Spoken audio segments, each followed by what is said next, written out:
Drugs are illegal in the Netherlands because there's these international treaties, 61, 71, 88, and the Netherlands has also signed it, the European Union has signed it. So drugs are illegal. Cannabis is illegal, heroin, cocaine, ecstasy, they're all illegal. Except cannabis can be bought in a shop, in a coffee shop. There are about 700 of them in the country, mostly in the cities. In villages you won't find in coffee shops, but they're mostly in the cities. And it's a bit strange situation because the substance is illegal, but it is allowed to be sold. The way this works, legally, it's by using the opportunity principle, or it's also called the expediency principle, which means that a policeman or a prosecutor has every moment he has to decide, am I going to prosecute this person or not? You know, the prosecutors have a little bit of freedom there.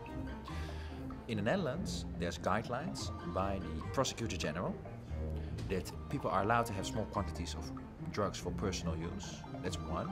And you know, for all the drugs, they're allowed to have small quantities for personal use. So possession is decriminalized.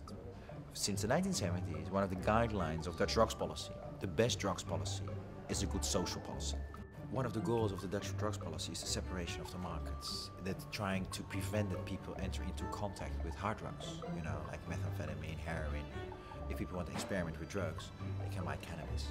So people are aware, because the cannabis is allowed in shops. That's not too bad, whereas the others are worse. It's illegal, and it's a bit strange situation because the substance is illegal, but it is allowed to be sold. Everybody is aware of this strange situation. It's called the front door, back door problem. Coffee shops are allowed to sell cannabis to consumers, but what they buy in from producers, importers, or it's locally produced, is illegal. The government would like to solve this problem, would like to regulate it. This 4 times has been a parliamentary majority that would like an experiment with legal supplies of cannabis. However, this is not possible because of these international treaties.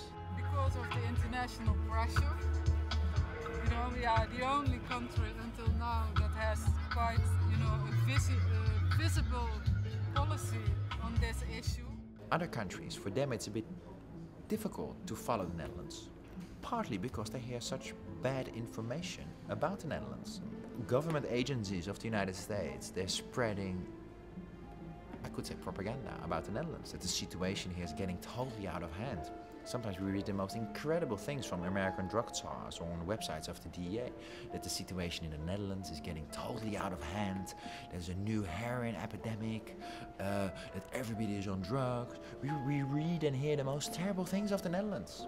Amsterdam, when I've been there, you have to cross over bodies lying on the street because they're high on drugs. They're just lying on the corner. You have to jump over them. Marijuana is the single biggest cause of treatment need in this country by far.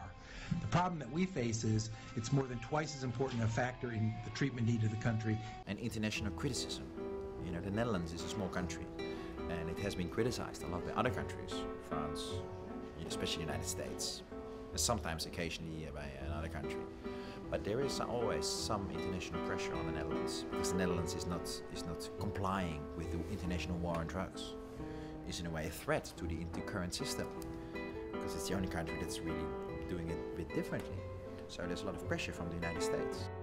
There are some holes in the net which we can use to still do our thing, but it's not like that you can puff in the face of a police officer and you don't get any problems. Of course, you won't get beaten up and end up in jail for the next who knows how long, but there are rules. It's more like game rules rather than laws, because of course in Holland we don't take it so seriously. You know, somebody standing on the corner smoking a joint is no problem. We are at the moment in a strange situation. That here in Holland, we break down our successful soft drugs policy. We close down coffee shops, and on the other side in the USA, the temple of the war on drugs, there is a huge movement going on of legalize the cannabis, you see. So what I try to do is, with the advisor of Obama, I want to bring him over to Holland to explain that don't go on here in Holland, because this government will close down the coffee shops, and it will be worse. You see? Then the people have to go to the street again. There's no wall between soft and hard drugs anymore. There is poison into the marijuana. You see, it's a black market. So the coffee shop is a big success. And in the Netherlands, I personally know from my experience and also from my research that is the purpose of these coffee shops. It's because within the coffee shop, you can buy a little bit of cannabis, you can sit there and smoke it and have a cup of tea, you can become a little mellow and listen to some music and go home. You'll never be offered cocaine. You'll never be offered heroin. You're in a safe zone. And the good thing is, I mean, the real reason of this whole policy is to not criminalize users. That's the bottom line of it. People, that was these commissions in the late 1960s, 1970s, the bottom line is that it's considered cannabis use or possession is not considered something people should be punished for. Because a punishment is considered disproportionate. Because we're talking about a relatively safe substance, especially compared to the other illegal drugs. Also compared to alcohol. Why should people be punished for this? Why should people be criminalized? So the criminalization, having a criminal record, is considered more harmful than what the act of using or possessing cannabis. So that's the bottom line. That's how it started.